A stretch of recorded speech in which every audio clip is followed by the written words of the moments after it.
Hello, everybody. Welcome to the 2024 edition of writing the GRE issue essay step by step. So, this was one of my most popular videos on the original YouTube channel, which was 6 years ago, if you can believe that shit. 6 years ago, when I sat down with a really crappy microphone and no clue what I was doing at the time. And I thought, you know what? Let's go through writing the GRE issue essay. And then 6 years later, here we are. Got a website, got a platform, all that good stuff. So I thought that we would do an update to that video for a couple of reasons. Number one, the audio was absolute shite in that original video.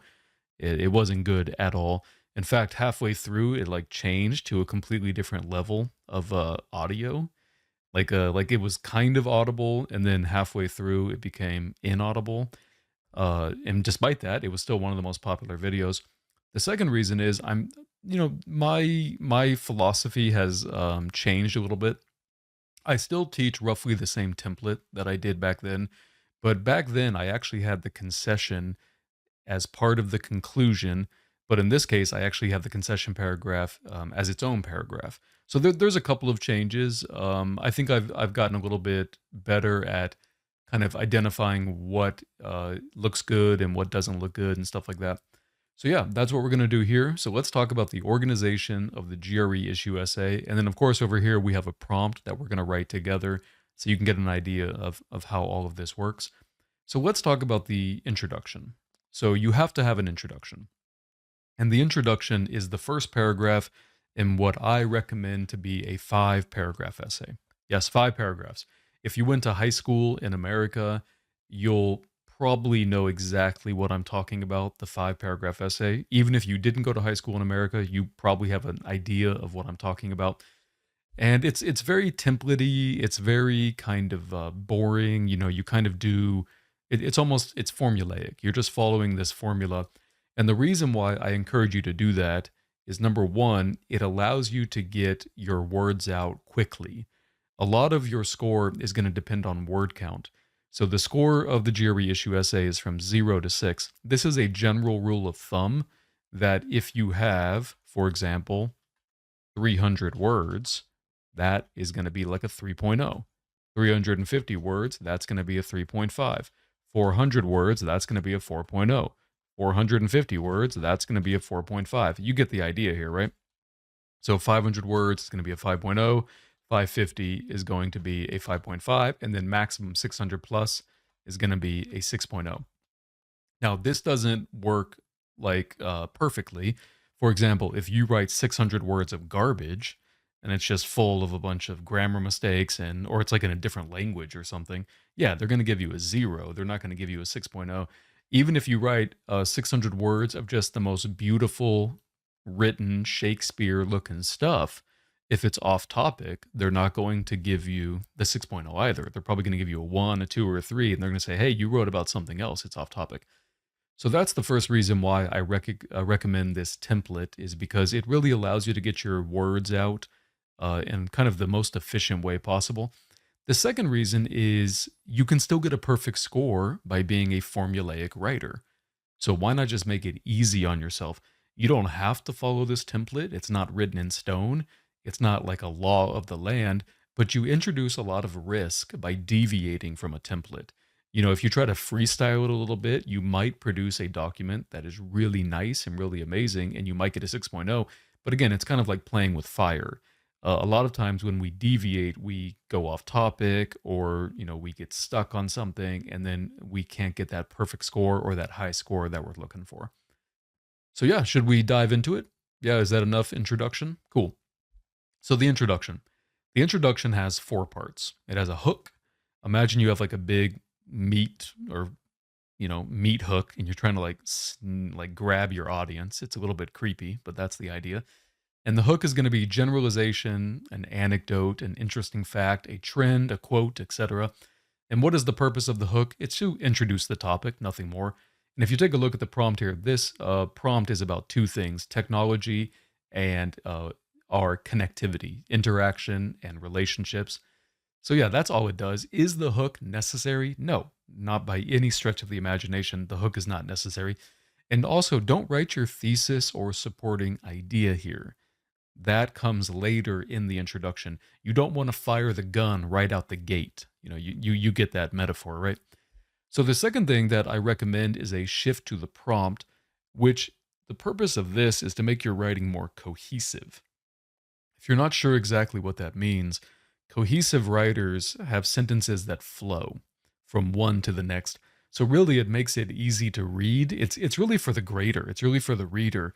It just makes it a lot easier to read because if you are abruptly going from your hook to your thesis, like out of the blue, it's going to seem very jarring and there's no build up to it. So I recommend a shift to the prompt. We'll show you an example of that, what it looks like. Now, the most important part of your entire essay is the thesis. This is the big boss. This baby controls everything. Think of this as the CEO of the company. Every one of your ideas is going to emanate from the thesis. And what is the thesis? It's really just your opinion. What you choose exists on a spectrum. So what we're going to do right now is we're going to jump to some other part of the video, and I'm going to show you what I mean by existing on a spectrum. Let's talk about the thesis spectrum. So I think the easiest way to illustrate this is with an example sentence. And the example sentence, for those of you who probably know already, is pizza is awesome. Now, how can you reply to this?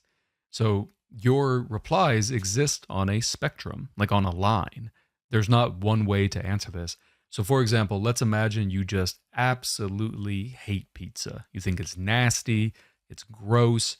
So what you would do is you would strongly disagree with this sentence.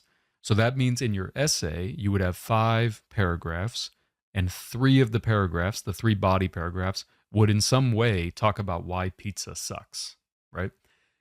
But vice versa, on the very other end of the spectrum, you could just say, I love it. It's like the food of the gods, for example. I don't recommend either one of these, which we'll talk about more after we jump back to the Microsoft Word document. Okay, you could also say right here, I mostly disagree. So what you're saying here is, yeah, I mean, I can see some good about it, but there's more bad than good. And of course, vice versa, you could say that you mostly agree. I mostly see the positives. For example, it's delicious and cheap, but it's unhealthy. Something like that. And then finally, the fifth thing you could do is you could take a neutral stance, in which case you kind of just right down the middle, very unbiased, very disinterested, very dispassionate. Here are the pros, here are the cons, and I'm not really going to take a stance. So again, we're going to talk about what I recommend coming up, but I'll just say it here for the first time. I recommend either the mostly disagree or the mostly agree. I don't recommend the far ends of the spectrum or right in the middle, and I'll tell you why when we go back to the document. All right, so now you got a sense of what I mean by that. There's 5 choices. You can choose I strongly agree with the prompt. You can choose I strongly disagree, which is way on the other side. I don't recommend those, however. The reason why is academics love nuance. When you're talking to a scientist, you want the scientist to be aware of the pros and the cons. You don't want them to talk only about the pros or only about the cons because they come across as biased and emotional, and that's really not what you're looking for in your academics. So I don't recommend the strongly agree or strongly disagree. I recommend the mostly agree or mostly disagree. The reason why I don't recommend the neutral stance, which is like right in the middle, is because remember, we want to have 3 body paragraphs. If we had the neutral stance, we would have 1 paragraph for the pros, 1 paragraph for the cons, and then we now have a 4-paragraph essay. But by choosing mostly agree, for example, you're going to have 2 body paragraphs that are in support of that, and then the 3rd body paragraph is going to be the con or the counterpoint. So it all fits in nicely with the 5-paragraph essay. That's kind of why I recommend it. The last part of the introduction is the outline. What does the outline do? It tells your reader or the grader how you're going to structure your essay. People in academia, they don't like being surprised. This is not a horror movie, right? They want to know spoilers right at the very beginning. They want to know who dies right at the very beginning. Okay? So don't neglect the outline. Academic readers like to know what's coming. And of course, we're going to look at an example. So let's dive into the example. Technological advancements have had more negative impacts on human interaction and relationships than positive ones. What I recommend is you pause the video and think about how you would answer this. For right now, all you really need is the thesis and the outline. You don't have to worry about like examples or anything like that. So yeah, pause the video and give it a shot. Alrighty, here we go. So the first thing we want to do is come out with a hook. Remember, the hook is not that important. If you can't think of a hook, just abandon it and jump straight into the shift to the prompt or the thesis. But it would look something like this. The past 20 years has engendered more, oops, I should probably spell it correctly, more human connectivity than all previous millennia, I think you spell millennia, of our species existence. Okay, that's it. So what is this? It's just like an observation. It's an observation. It's not my opinion. It's presented as a fact. Okay. And then sometimes I'll do like an extra sentence. I'll say something like, with so much change in so little of a time, determining whether this phenomenon has been positive or negative is difficult, if not impossible. So something like that. And what I like to do is I like to constantly reread things. I like to constantly reread things and kind of do editing on the fly. I don't recommend saving your editing until the very end because a lot of times you'll just run out of time. So let's read on the fly. The past 20 years has engendered more human connectivity than all previous millennia of our species' existence. With so much change in let's say in such a short period of time, determining whether this phenomenon has been positive or negative, or let's say has been largely positive or negative, is difficult, if not impossible. So now what we're going to do is the shift to the prompt. And really what it is just kind of a rephrasing. So I would just say something like, the prompt takes the negative stance and argues that technological advancements have resulted in more harm than good. So do you see how this is good for cohesion? It moves me from the hook to the prompt. And now here comes the most important part. So let's underline it and bold it. In my opinion, oops, I forgot the underline. In my opinion, I mostly disagree with this view and believe that technological progression has improved our connectivity and relationships. So that's it. That's the most important part. A lot of people claim, should I use a personal pronoun, I? And they really are afraid that like their English teacher from high school is going to come after them and say, how dare you use an I? But I mean, look at the prompt. The prompt is literally saying you. So I think it's okay to say I, right? I don't think it's that big of a deal. I always use I in my essays and I always get a good score. So I think it's fine. I don't think it's a big deal. Okay, so that's the thesis. The one thing we don't have is the outline. So the outline. So what we need to say is this. Let's get rid of the bold. For the following two reasons, though I do concede that, let's say, recent advancements, oops, I should probably spell it wrong, have considerably decreased our need for face-to-face connection. Something like that. Some people might say that's a good thing, but I want to present it as a bad thing. So I would say, though I do concede that recent advancements have unfortunately decreased our need for face-to-face connection. Okay, there we go. That's the introduction. So let's do a quick recap before we move on to the body paragraph. So we start with the hook. In this case, the hook is going to be two sentences. Then we go to the shift to the prompt, We then get to the thesis, which is bolded and underlined. It's okay to use I, not that big of a deal. And then we get to the outline. So for the following two reasons, that tells the reader or the grader that the next two paragraphs are going to be reasons in support why I disagree with this. And then finally, the last part is going to be the counterpoint, where I kind of talk about, well, maybe the prompt has a point, right? All right, so here we go. Let's jump into the body. What are we going to do in the body paragraph? So if you look on the left, so the body paragraph starts off with a topic sentence that introduces your first reason that supports your thesis. And then notice this little subpoint. It is imperative that this introduces the overall idea of the paragraph, the controlling idea. Think of it like a mini thesis. It's like, the thesis controls the essay. The topic sentence is the thesis that controls the paragraph. It's like middle management, right? If the thesis is the CEO, the topic sentence is the middle manager or something, or the vice president. That's a better way to put it. You're then going to jump into an example. Examples on the GRE typically want to be from history, politics, economics. But if that's not the case, or you can't think of anything, you can use a hypothetical. A hypothetical is kind of an unreal but plausible scenario that you present with like if or some kind of conditional. Nobody wants to hear about your personal examples. Nobody wants to hear about Uncle Bob. Nobody wants to hear about, that one time when you were 12 years old.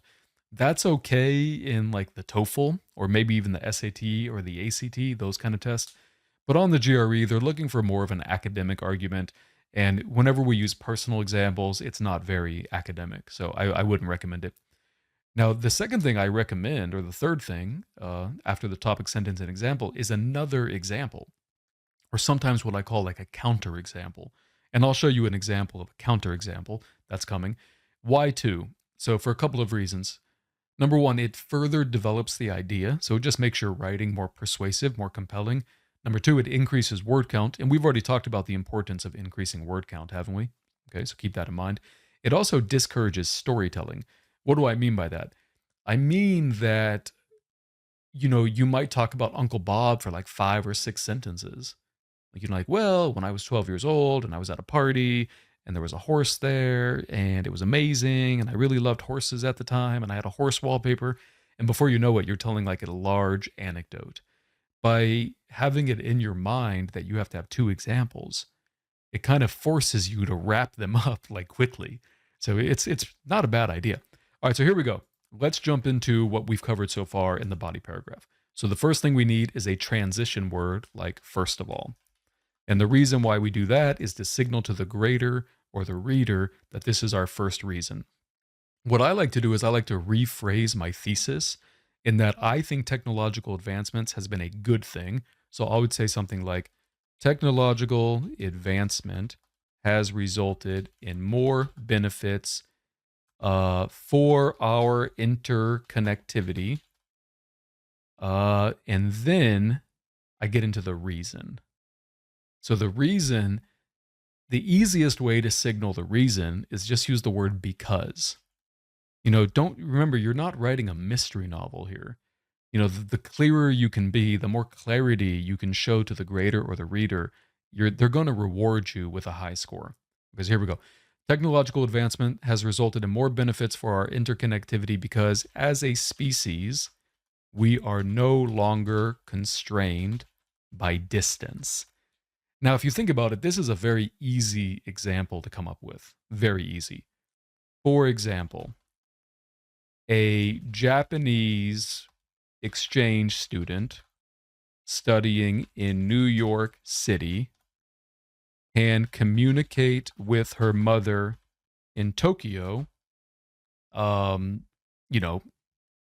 easily and effectively at no charge, right? I mean, for free, basically, using an app like WhatsApp, or let's say using, I don't want to say app twice, using, do I have to say app twice? Yeah, maybe I can say application. Using an application like WhatsApp. Is WhatsApp, do I have to capitalize the A? Is that what it is? Or Facebook? I don't know. Maybe it's like that. It's not that big of a deal. I don't think the grader is going to like mark me down a point because I capitalized WhatsApp wrong. Okay. So notice that's the example. And notice how the example accomplishes a couple things. Number one, it's specific. Japanese, New York City, Tokyo, WhatsApp, Facebook. Number two, it matches the reason. Because notice I said we're no longer constrained by distance. Well, as you can see, they can communicate in New York City and Tokyo, so no longer constrained by distance. So it's accomplishing those two things. Make sure your examples accomplish that. So number one, they have to be specific. But number two, they have to match the reason.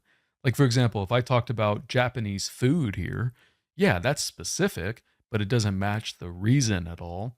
So keep that in mind. Now, here's what I like to do with my second example. I sometimes present like what I call a counter example.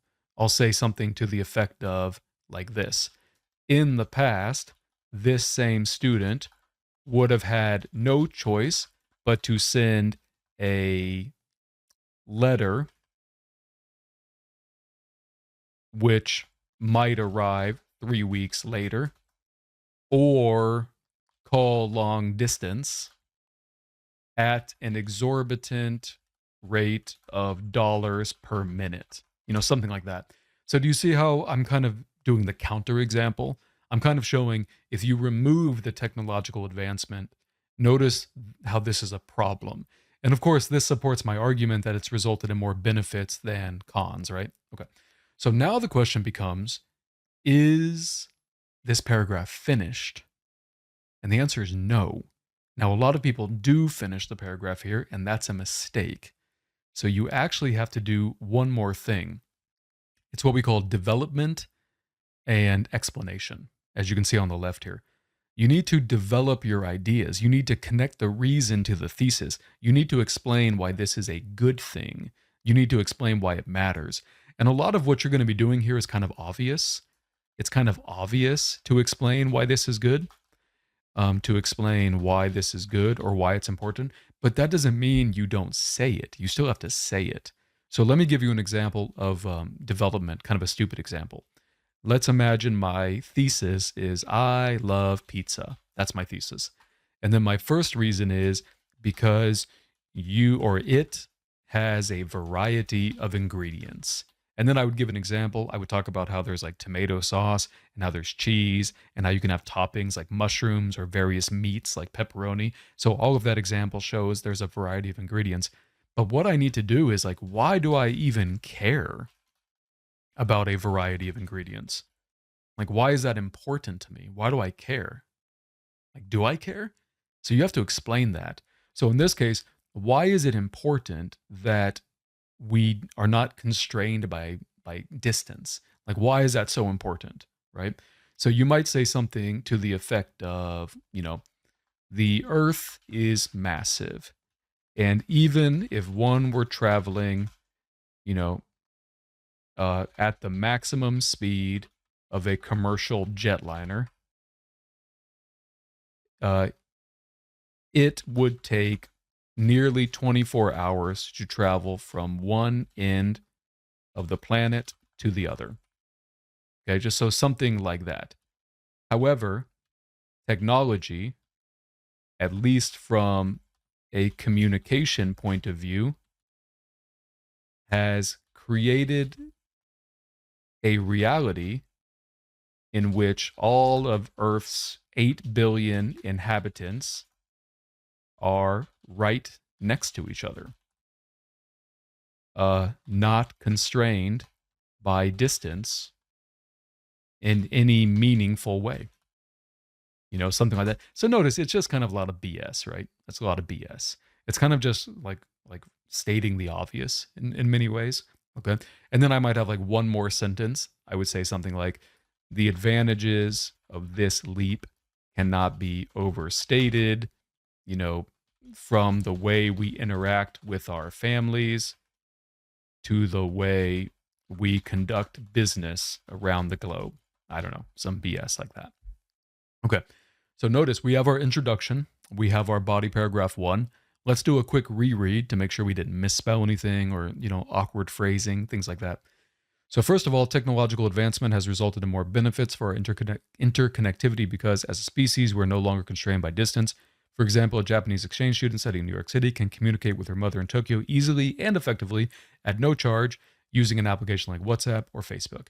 In the past, this same student would have had no choice but to send a letter, which might arrive 3 weeks later, or call long distance at an exorbitant rate of dollars per minute. The Earth is massive, and even if one were traveling at the maximum speed of a commercial jetliner, it would take nearly 24 hours to travel from one end of the planet to the other. However, technology, at least from a communication point of view, has created a reality in which all of Earth's 8 billion inhabitants are right next to each other. Let's say are effectively right next to each other, not constrained by distance in any meaningful way. The advantages of this leap cannot be overstated, from the way we interact with our families to the way we conduct business around the globe. Okay, so now we're going to do another body paragraph following the exact same template. We're just doing it twice. Of course, we have to change the ideas, right? So we say, second of all, I don't want to keep on saying technological advancement. So I would say the progression of our technology has not only made it possible to maintain and reinforce our relationships with those we know, but also form new connections and communities.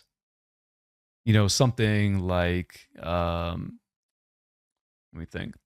The progression of our technology has not only made it possible, let's see.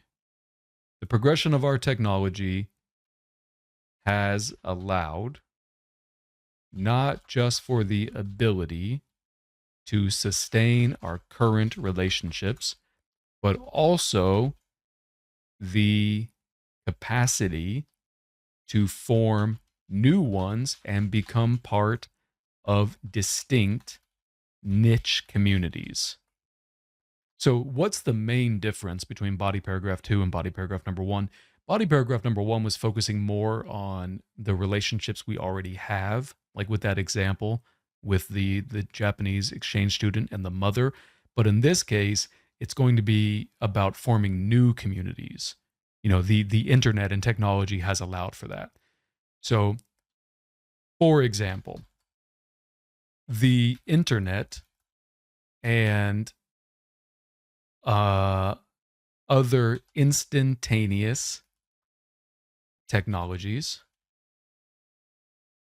has resulted in the flourishing of, let's say, I don't want to put niche here. I want to use that in the example of niche communities around the game Dungeons and Dragons.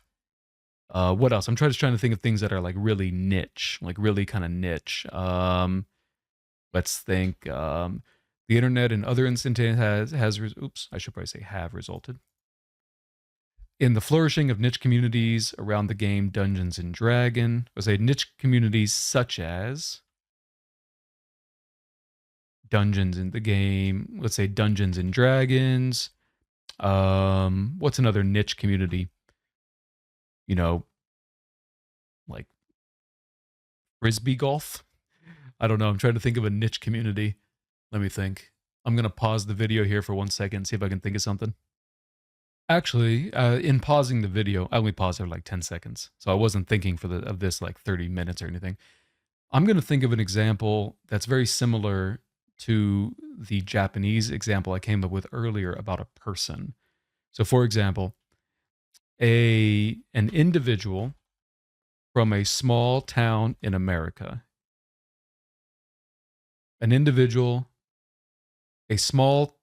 let's say, an individual from a small town in America might be partial to, let's think of a niche community, the game, let's just do Dungeons and Dragons, the role-playing game Dungeons and Dragons. Something like this, right? For example, an individual from a small town in America might be partial to the role-playing game Dungeons and Dragons and be able to cultivate this hobby by, joining a local league he finds on the internet. And let's say a local league in a larger town uh, nearby. For example, an individual from a small town in America might be partial to the role-playing game Dungeons and Dragons and be able to cultivate this hobby by joining a local league that he discovered, a local league in a larger town that he discovered on the internet. And then what I'm going to do is that kind of negative example, that counterpoint example, like I did before.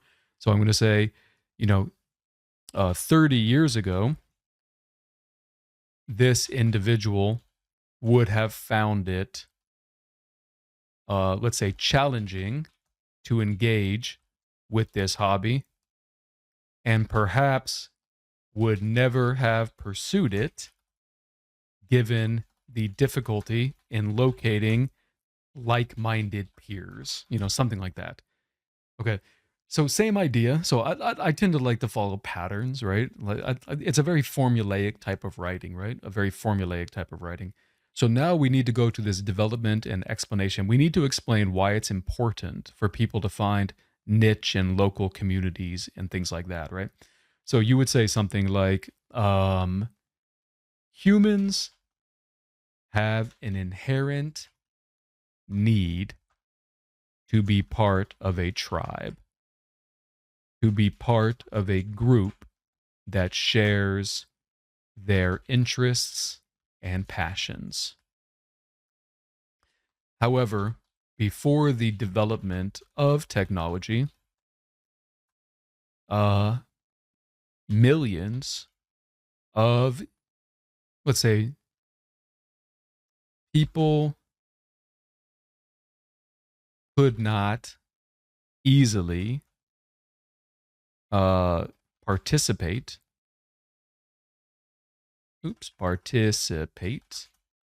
in their hobbies. Let's see. Humans have an inherent need to be part of a tribe, to be part of a group that shares their interests and passions. Before the development of technology, let's just get to it. Technology makes this possible, particularly for those individuals with niche hobbies that are not necessarily shared by those closest to them. Such freedom of expression has allowed millions of people to thrive and discover their true calling in life. I don't know, some BS like that, right? So again, let's do a reread. Second of all, the progression of our technology has allowed not just for the ability to sustain our current relationships, but also the capacity to form new ones and become part of distinct communities. For example, an individual from a small town in America might be partial to the role-playing game Dungeons and Dragons and be able to cultivate this hobby by joining a local league in a larger town that he discovered on the internet.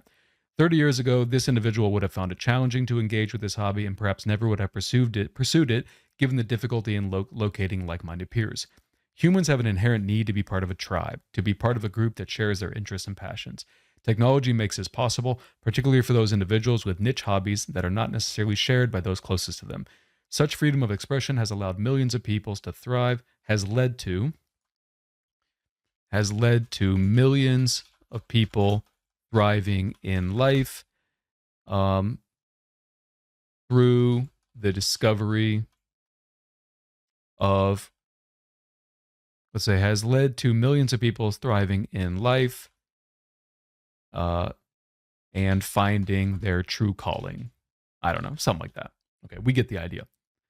So what we're going to do now is we're going to go into the counterpoint. So this is when we actually talk about one of the cons, like one of the downsides.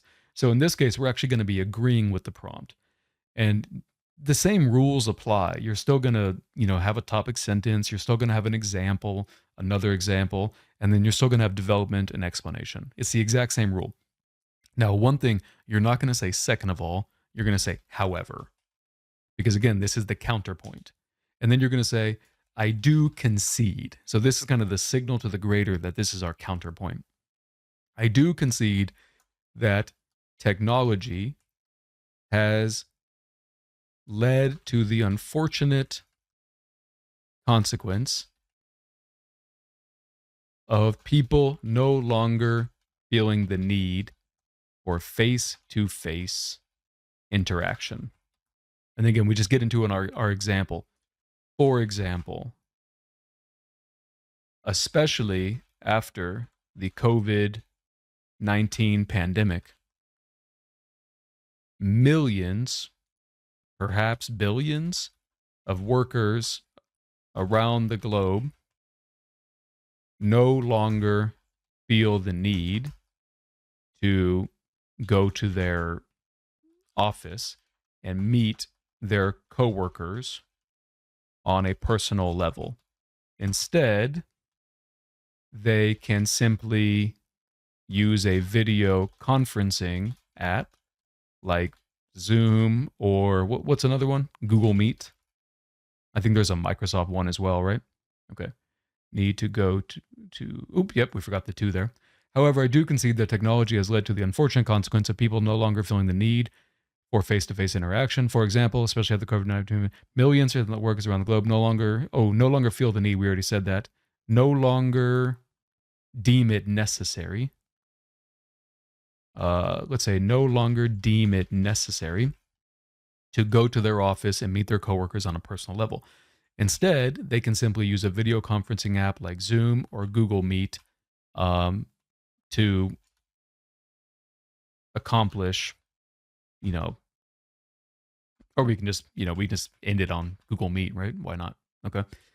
Do I want to come up with another example? Yeah, I mean, we could say, in addition, a phenomenon of video dating. Let's say the phenomenon of video dating is becoming increasingly popular, where the potential where a date is conducted entirely online rather than at a coffee shop or restaurant. Now, in this case, we definitely have to develop this idea because right now, this is not inherently a bad thing. I mean, if people don't want to go to the office, that's not necessarily a bad thing. If people want to have an internet date, that's not necessarily a bad thing. So that's the point of this development. Another thing that I want to kind of make it clear is, your opinion doesn't really matter. Like, so for example, maybe I think this is actually a good thing. Maybe I think not going to the office is a good thing. Just because I write it doesn't mean I believe this. What I'm trying to do is just take the low-hanging fruit, the easy examples that I can grab onto easily. So yeah, so don't try to think of this as it has to be your idea. It just has to be something that flows, something that you can write easily. Remember, you only have 30 minutes to do this, right? Okay. So now we need to explain why this is bad, right? We need to explain why lacking personal face-to-face connection is bad. So we could say something like, as referenced above, humans have an instinctual need for communication. Let's say an inherent requirement, or let's just say, as referenced above, humans are incredibly, let's say, extremely social animals. We have an instinctual need to be around other humans. Multiple studies have shown that if a human is deprived of contact with other members of the species, a whole host, or let's say a host of physical, I know how to spell physical, and mental consequences result. So something like that, right? Technology in some ways is undermining this evolutionary need, one that has been with us for hundreds of thousands of years. It is possible that we can, um, adjust to the new paradigm, but it's doubtful that this adjustment can occur. Adjustment can occur at the same rate as of technological process. So something like that. It is no surprise that we are seeing rising depression and anxiety around the world, even as our standards of living improve. Something like that. And then let's do a reread. However, I do concede that technology has led to the unfortunate consequence of people no longer feeling the need, blah, blah, blah. For example, especially millions of people on the node doing their office to meet their code. Instead, they can simply use a blah, blah, blah, and the videos where data is conducted entirely online rather than on. As referenced above, humans are extremely social animals. We have an instinctual need to be around other humans. Multiple studies have shown that if a human is deprived of contact with other members of the species, a host of physical and mental consequences result. Technology, in some ways, is undermining this evolutionary need, one that has been with us for hundreds of thousands of years. It is possible that we can adjust to the new paradigm, but it's doubtful that this adjustment can occur at the same rate of technological process. It is no surprise that we are seeing rising depression and anxiety levels around the world, even as our standards of living improve. Now, the good news is you're done for the most part. You just have to put kind of a garbage conclusion. The conclusion doesn't really matter much. I mean, you need it. You can't leave it out. It can't not exist. But all you want to do is rephrase your thesis and your supporting ideas and wrap this baby up. So let's do that. In conclusion, while it is true that technological progress has eroded some of our connectivity, particularly as it pertains to face-to-face interaction, the benefits clearly outweigh the cons.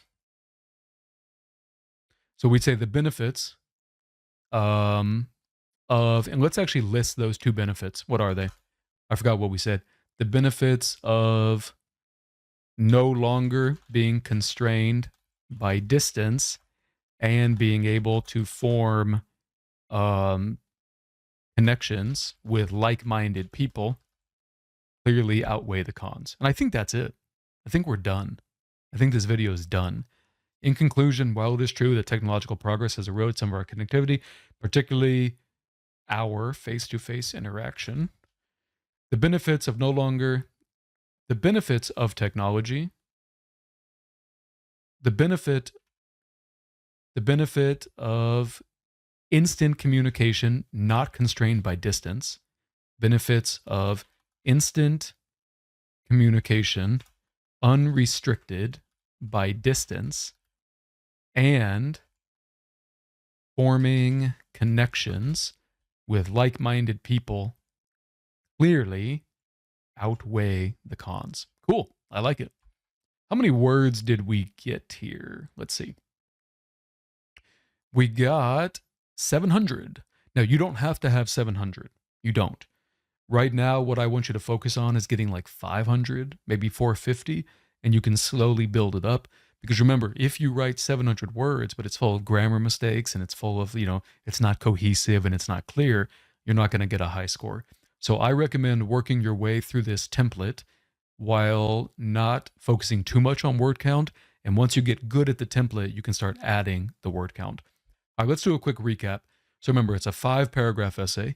It's going to have an introduction, 3 bodies, 2 of which are in support of your thesis, 1 of which is not.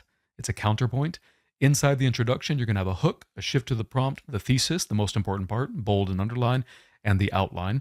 Remember, the outline tells the structure of the essay. 2 reasons right there. Though I do concede, So 2 reasons, though I do concede. So that's 3 body paragraphs. Body paragraph, you're going to do the same thing essentially 3 times. You're going to have a topic sentence. You're then going to give an example, some kind of counter example or some kind of an additional example. And then you're going to develop the idea, explain the idea. Then you're going to have the concession paragraph, which is no different than one of the supporting paragraphs. The only real difference is you're just saying, however, I do concede. I mean, that's really all you're doing. Okay. And then finally, the conclusion, which really doesn't do much. I mean, it can't not exist. It does have to be there, but it really doesn't do much. Cool. Hope you guys found this helpful.